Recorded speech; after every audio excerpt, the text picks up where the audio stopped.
Welcome to the Baboom podcast, your go-to source for expert tips on car stereo installation, vehicle wiring, and all things wiring related. Whether you're a seasoned pro or just getting started, we've got the advice to help you power up your ride. Get ready to crank up the volume on your knowledge and make your next wiring project a success. All right, so you're ready to wire up some 8-ohm speakers, huh? That's great. Yeah, we're going to cover all you need to know so you can set things up right and get those speakers singing. Awesome. First things first, you're probably seeing this ohm thing everywhere. Right. And it's tied to this thing called impedance. Yeah, think of it like this. Okay. Imagine your speaker wire is a water pipe. Right. The higher the impedance, the narrower that pipe, and the harder it is for water to flow through. Okay. Electricity works similarly, and 8 ohms is a common standard in home audio Okay. because it strikes a good balance. So 8-ohm speakers aren't going to be super power hungry. Exactly. They're pretty easygoing in terms of power demands, Okay. and they work well with a wide range of amplifiers. Gotcha. You're less likely to run into problems like overheating, Right. and that's always a good thing. Definitely. So let's say I've got my 8-ohm speakers. Okay. I'm ready to hook them up. All right. What are my options? So when it comes to wiring multiple speakers, you've got two main paths. Series and parallel. Series parallel. It's all starting to sound a bit technical. No worries, it's not as complicated as it seems. Okay. With series wiring, you're essentially connecting your speakers one after the other, Right. like links in a chain. Okay. The important thing to remember here is that the impedance adds up. Right. So with two 8-ohm speakers wired in series, you end up with a total of 16 ohms. Interesting. So what's the advantage of doing it that way? Well, it's actually less demanding on your amplifier. Okay. Imagine you're carrying a heavy load up a hill. Right. It's easier to split that load into 2 trips, right? Sure. Series wiring is kind of like that. Okay. It spreads out the effort. I see. This can be a really good choice if your amplifier is designed to handle higher impedance Okay. and you want to prioritize a clean, balanced sound. All right. I'm starting to see the logic here. Good. What about this parallel wiring you mentioned? Parallel wiring is like taking the shortcut up that hill. Instead of connecting the speakers one after the other, you're connecting them side by side directly to the amplifier. Okay. This actually decreases the total impedance. So if you have two 8-ohm speakers wired in parallel, Right. the total impedance drops to 4 ohms. So that means more power is flowing to the speakers. Mm-hmm. Louder sound. You got it. Parallel wiring allows for more power output, Correct. which can translate to louder sound, but there's a catch. Okay. You have to make absolutely sure your amplifier can handle that lower 4-ohm impedance. Gotcha. If it's not designed for it, you could risk damaging your equipment. Right. It's all about matching the wiring configuration to your amplifier's capabilities. Okay, that's a really important point. Yeah. So how do I figure out which path is right for my setup? Right? I don't want to blow anything up. That's a smart question. Yeah. The first step is to check your amplifier's specifications. Okay. They'll usually tell you the range of impedance the amplifier can handle safely. It's like checking the difficulty rating of that hiking trail before you set off. Uh-huh. You want to make sure you're not biting off more than you can chew. Right. So once I know what my amplifier can handle, Yeah. how do I decide between series and parallel? Think about your priorities. Okay. If you want a setup that's super safe and balanced, Right. even if it means sacrificing a bit of power, then series wiring is a good bet. But if you crave that extra volume and your amplifier can handle the lower impedance, then parallel wiring might be more your style. Makes sense. So we've got our speakers wired up. Okay. We've chosen the right path, series or parallel. Right. What else do we need to consider? Don't underestimate the importance of your speaker wire. Okay. The gauge of the wire, Right. which refers to its thickness, Uh-huh. plays a big role in how efficiently electricity flows to your speakers. Okay, so it's not just about any old wire. Right. What should I be looking for? It's kind of like choosing the right shoes for a hike. If you're just going for a short stroll, a pair of sneakers will do. Right. But if you're tackling a rugged mountain trail, you're going to want something with more support and durability, right? That's a great way to put it. Yeah. So what's the sneaker equivalent for speaker wire? For short runs, say within a single room, 16-gauge wire is usually fine. Okay. It's readily available and gets the job done for basic setups. Okay. That's good to know. Yeah. But what if my speakers are further apart or I'm running a more powerful system? Yeah. What's the hiking boot upgrade? Need top quality electrical wire? Baboom Baboom's got you covered. Get your 6-pack today. Each combo comes in 6 different colors and a total of 600 feet of wire. Perfect for any project, and you won't find a better price in the industry. Head over to baboombaboom.com now to snag yours. That's baboombaboom.com. In those cases, you'd want to step up to a thicker gauge, Okay. like 14 or even 12 gauge. Okay. This ensures less resistance and better signal transfer, especially over longer distances. Right. It's like having those sturdy boots to support you on a challenging trek. And if I'm going all out, aiming for the peak of audio performance, what's the mountain climbing gear of speaker wire?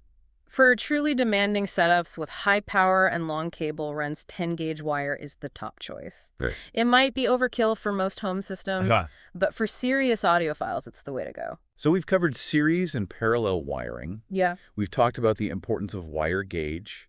It sounds like we've got the essentials down for connecting 2 speakers. Right. What if I want to add more to the mix? Okay. Like, say, a subwoofer? That's where things get even more interesting. Subwoofers are designed to handle those low booming frequencies. Okay. The kind that you feel more than you hear. Right. They often have their own impedance rating, so you need to factor that in when planning your wiring. Hold on. So it's not as simple as just plugging the subwoofer into the amp? Not quite. You need to make sure the subwoofer's impedance is compatible with your amplifier and any other speakers you have connected. Right. And to add another layer of complexity, many subwoofers come with dual voice coils. Dual voice coil? Yeah. What in the world is a voice coil? It's the heart of the speaker, the part that actually moves to create the sound. Okay. A voice coil is basically a coil of wire wrapped around a cylinder that sits within a magnetic field. When electrical signals pass through the coil, it interacts with the magnet and causes the speaker cone to vibrate. Okay, that makes sense. So what's the deal with having 2 of them?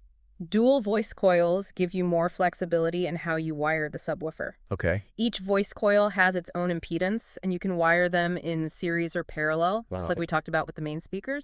This lets you fine-tune the subwoofer's overall impedance to match your amplifier. Okay. And get the best performance. That's pretty cool. It's like having 2 subwoofers in one, and you get to choose how you want to use them. Precisely. And the more you understand these wiring principles, the more control you have over your audio setup. You can experiment with different configurations, fine-tune the impedance to match your amplifier perfectly, and ultimately achieve the sound that you've always dreamed of. This is all starting to click for me. It's not just about blindly connecting wires. It's about understanding how those connections affect the flow of electricity, the performance of the equipment, and ultimately the quality of the sound. Exactly. It's like becoming an audio architect, designing and building a sonic landscape. Wow. That's tailored to your individual preferences. That's a great way to think about it. Yeah. But I have to admit, I'm still feeling a bit overwhelmed by all these possibilities. Yeah. Any tips for navigating this audio journey without getting lost in a maze of wires and ohms? Absolutely. Remember, you don't have to tackle everything at once. Right. Start with the basics, get those down solid, and then gradually expand your knowledge and your setup. Okay. There's no rush, and don't be afraid to experiment. Sometimes the most rewarding discoveries come from trying something new. I like that. And I imagine having the right resources is important too, right? Definitely. There are tons of online forums, articles, and videos that can provide guidance and support. Right. And of course, we've got some helpful links in the show notes to get you started. Speaking of helpful resources, I'm curious, are there any tools or gadgets that can make this whole wiring process easier? Oh, absolutely. A good multimeter is your best friend when it comes to audio wiring. Yeah. It allows you to measure impedance, check continuity, and troubleshoot any potential issues. Oh, wow. It's like having an extra set of eyes to make sure everything is connected properly. So it's like an audio detective kit. Exactly. And there are other handy tools like wire strippers, crimpers, and even soldering irons that can make your wiring projects a lot smoother. This is starting to sound less like rocket science and more like a fun DIY project. It definitely can be. And the satisfaction you get when you hear that clean, clear sound coming from your perfectly wired speakers is totally worth the effort. Yeah. But remember, whenever you're working with electricity, safety should always be your top priority. Okay, good point. Yeah. What are some basic safety tips to keep in mind? Before you start any wiring project, make sure you disconnect the power to your audio system. Okay. It seems obvious, but it's easy to forget in the excitement of getting things set up. Right. Safety first. Yeah. What else should I be careful about? Yeah. Always double check all your connections to make sure they're secure and properly insulated. And if you're ever unsure about anything, even something small, it's always best to consult a qualified electrician. Got it. Better safe than sorry.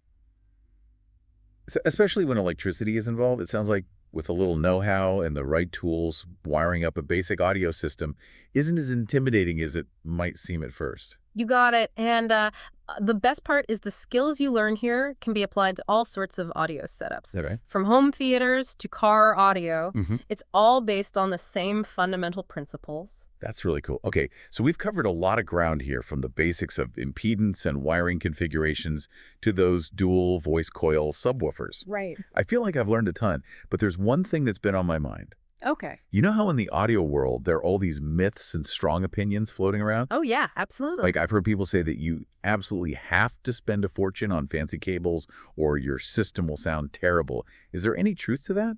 Well, cable quality can make a difference, Right. but it's often blown way out of proportion. Okay. The idea that you need to spend hundreds of dollars on gold-plated cables to hear a noticeable improvement is just not true for most setups. So I can focus on getting good quality cables that fit my budget and not stress about breaking the bank. Exactly. As long as the cable is well constructed and has the right gauge for your system, you're going to be in good shape. Okay. Spend your money on speakers and components first, then worry about fine-tuning with cables if you want to experiment down the road. That's a relief. Oh.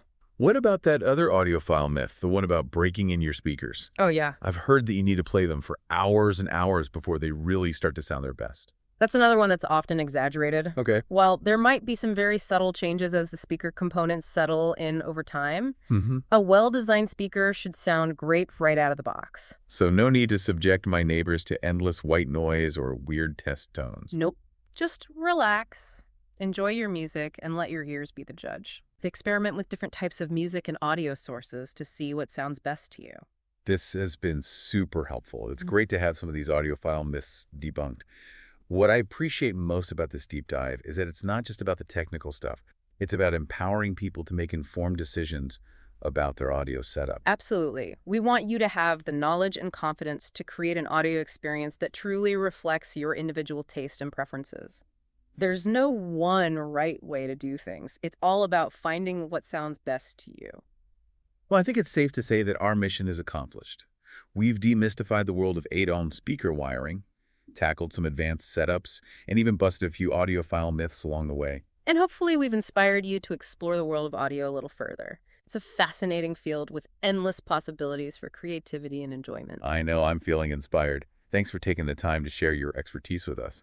It's been my pleasure. Remember, this is just the beginning of your audio journey. There's always more to learn and discover. So keep experimenting, keep listening, and most importantly, have fun. Great advice. And to everyone listening, thanks for joining us on this deep dive into the world of 8-ohm speakers. We hope you found it informative and engaging. If you're looking for more information, be sure to check out the links in our show notes. And until next time, happy listening. Need top-quality electrical wire? Baboom's got you covered. Get your 6-pack today. Each combo comes in 6 different colors and a total of 600 feet of wire. Perfect for any project, and you won't find a better price in the industry. Head over to baboom.com now to snag yours. That's baboom.com.